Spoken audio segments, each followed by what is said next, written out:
and welcome back to the channel. My name is Michael and welcome to another brand new unscripted review where today I'm going to be reviewing The Greatest Showman. Now, this is a film that I watched on Christmas Day with my aunt whilst I was staying there for Christmas. Actually, no, sorry. It's Christmas Eve, not Christmas Day. And it was the first time watch. It's something that I've been meaning to watch because I've heard all these great things. And of course, since the movie's release nearly 6 years ago now, I've heard a lot of the music being played because it's such a popular musical. And I went in, with pretty high expectations, and it actually didn't fail to meet those expectations. The music was great, the dance choreography was great, everything about it was great. I mean, Hugh Jackman was fantastic.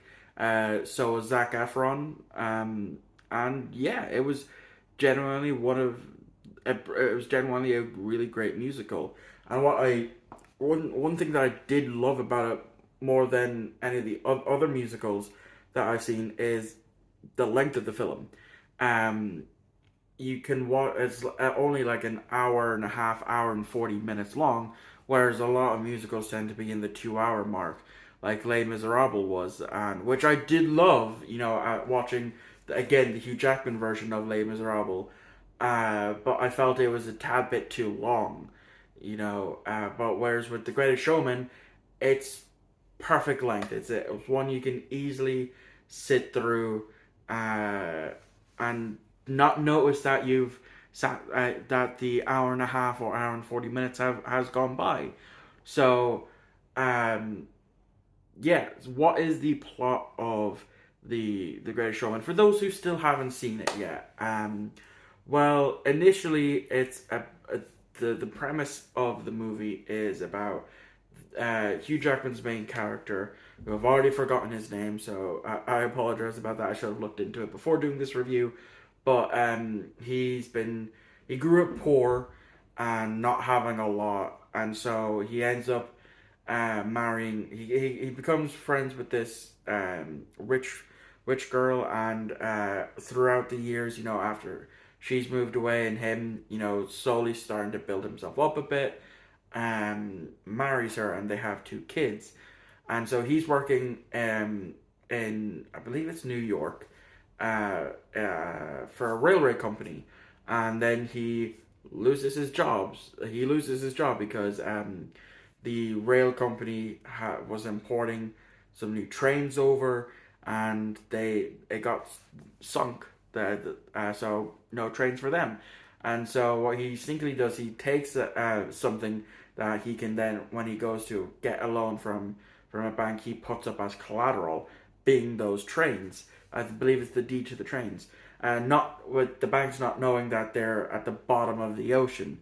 So he gets a loan for 10,000, and he decides to open up a museum of curiosity. So he gets, just to allow people to see stuff that they might not ever get to see, such as elephants and tigers and all of that. And it does poorly until he decides to kind of open up a freak show, and that does really, really well, but it also gets like a lot of negative press. So it's a catch 20 situation. It's doing really well, but it also has this negative stigma behind it, where the people who are performing in it, whilst they're being treated well, they're also being treated by the general public, some of the general public, as freaks. And then because it's gotten so popular that he was even invited to England to meet the Queen, and then through that he meets this woman who's a really renowned singer, and so he gets her to go do some tours in America. And by doing that, after he gets Zac Efron's character to join up with him, he leaves to go tour with her, because now that's what's making him the most money. And then he leaves her, and he goes back to New York to be with his family and all that.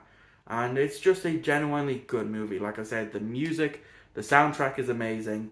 The dance choreography is amazing. Hugh Jackman is amazing in it, um, as well as Zac Efron, and Zendaya is also pretty good in this movie as well.